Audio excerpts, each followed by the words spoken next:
Hello, gorgeous people. Welcome to our channel. Today, I'm not talking alone. As you can spot, there's somebody to my side. This is Lewis Hanshaw. And Lewis is stopping by on his way down on a very, very long journey that he's had of months traveling through Europe. And they've very kindly stopped by and we decided to have a chat and just, let's see what each other thinks about what's happening at the moment, what's to come, and what's been. Great to be here. So, not everybody will know you. Lewis and I, we did a video recently where we did a collaboration, about the musicians and the other people. So you may have seen them there, but tell us a little bit about yourself. Busy father, trying to do music, but we've kind of got some business stuff going on with rental house holiday thing, trying to move more into what I want to be doing, which is ultimately, I think, what the last few years has been about, moving towards what we want to see in our lives and designing our lives. The whole the COVID thing made me get a lot of things into perspective. I spent a lot of time, thousands of hours down rabbit holes, and we're just trying to enjoy life with the children and experience fun stuff. Putting out music now, YouTube Shorts, TikTok, Instagram Reels. There's one place I can put the same thing in 3 places and try and get some visibility. Just trying to get my life into order, really, to practice and work stuff and children and. Okay, and all of the details will be down in the video information for music and things like that Lewis was doing. So, Lewis, I've got a question for you because you said something interesting and you were saying, I spend a lot of time going down rabbit holes. Yeah, and probably like me, you've been down goodness knows how many rabbit holes. How did you find that experience? What did it do to you as you were going down the rabbit holes? Okay. It's not my first rodeo, so with things that happened in September on the 11th. Oh yes. Yeah. To not trigger anything. Nice, like that. I like that method. Yeah. Was a big awakening for me, and funny enough, I said earlier, we were talking earlier, I said life was pretty rubbish for a decade. The great things were happening, you'd get moments, but on the whole there was this sort of undercurrent of everything's pretty rubbish. There's I guess I'd say the guys in charge, well, this is what they're up to. And so I needed to go down a few more to kind of come out the other side. So the events of the last 3 years, I really had to dig deep, and it was very dark, but I almost consider that to be what, maybe if it's accurate or not, but my dark night of the soul was like, we're in trouble.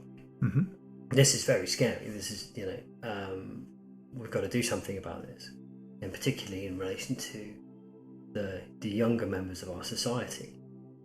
That was really in 2017. That was a very dark rabbit hole to do with the pizzas. Oh yes. Yeah. That was, and I was like, I was mortified, having young children. Yeah. So, what then led on to the COVID thing, and the more research I did, I actually ended up coming to the conclusion that there was something being done in the background, covertly, to the vast majority of people, covertly, but to people who are really looking, or people kind of in the know, there's something good being done to combat this. And when I started to find that out and connect dots and see, well, who's involved in this, there is a team. I could see it. Not many people could, but I could see it, and it's a team that's like looking really hard to not look like it's a team, but I could see. And whether or not it's organised on this 3D plane, or whether it's a team organised elsewhere, but it seemed like a team, and it's working for benevolent purposes. And then things just started to get better from that point. I was coming out of the other side of this dark night of the soul, and really thinking, well, what can we do on a practical level with regards to the children, with regards to the life that we want to lead. Everything changed.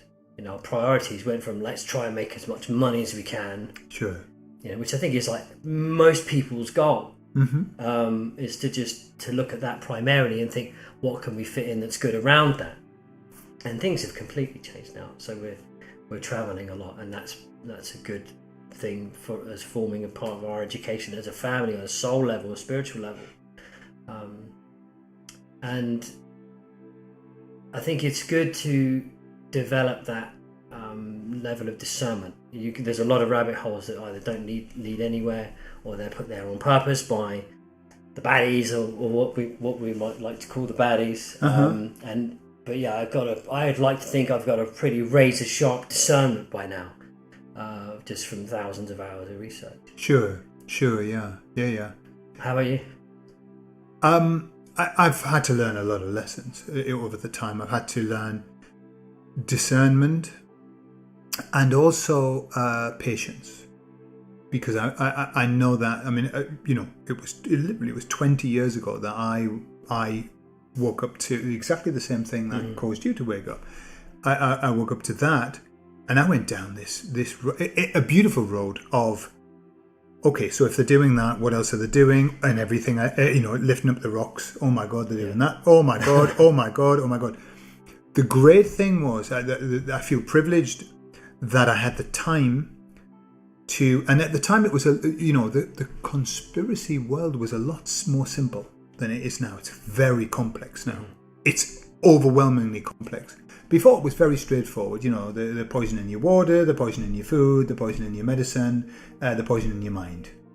And so we went through a process of cleansing everything. And we got our filter for the water, osmosis filter, and we started, changing our diet, and it was nice and, processed. But then it started to get very messy, I thought. And I believe on purpose. I think it got messy on purpose because they could see what was happening. They thought, right, we'll have to infiltrate that and make that a mess. And it's their job to make us confused. If we can be confused, then it leads us to inaction. Yes. And whereas if we're quite clear, when we're very clear, this is this, then we go forward, we stride forward. But if we're confused, I'm not sure. And if you notice that we had this conversation earlier, there are so many things that we're not sure about now. Yeah. I know less now than I did 10 years ago in terms of what's real and what isn't real. And I think that's, and I don't think it's a bad thing, but I think it's also on purpose we've been confused. So I've had to learn not to believe everything that I see, not to believe every rabbit hole that I go down, or maybe the slant that's being sold to us is not necessarily the true slant or whatever. So it's kind of like, wait. What I've learned is just wait, calm yourself down and wait. And I think the lesson I've learned over these years is, however you feel, however bad you feel, however scared you feel, however dramatic everything seems, wait. They say everything has an end. Yeah, everything comes to an end, and I think that's now, even when they're talking about what they're talking about, I feel very calm because I think, okay, well, that'll have an end as well. Yeah. Several times over the last few years, there's been moments of, oh, they're going to do this, or oh, they're not going to let you do this, and the vast majority of it didn't materialise in any way, shape, or form. But it's an interesting point you made about there's so much that we don't know, and there's this seeding of information or disinformation, and a lot of it's very polarising. So we mentioned the vegan camp on one side and the carnivore camp on the other side, and all the shades in between, but it's very polarising, and there's very consistent or very solid arguments on both sides. And I've done a lot of diet research, and I had this state of confusion. Well, I don't know, because there's really solid arguments here and really solid arguments here, and I don't know what to do. Yeah. And it's that it does give you that feeling of inaction. Well, I don't know what to do because I can hear this argument, and now I've tried the vegan thing. I can't imagine just eating meat. Mm-hmm. My vision responds to the beautiful colours of all the fruits and vegetables. That to me, that's a really consistent argument for like, well, I think we should have that. Sure. Yeah. So, but we just learn, I think, to feel ourselves into what feels like it's working. Like you were saying about the muscle testing and things like that. We've been, these tools that we've got to discern things for ourselves have been kept from us. Sure. And we can spread some awareness about that. It's fascinating. I've never tried that. I'm going to try it. Absolutely. We're talking about what I did with my food. I knew there was something I was ingesting that was causing me problems, and I just went through getting a yes or no signal from my body wisdom.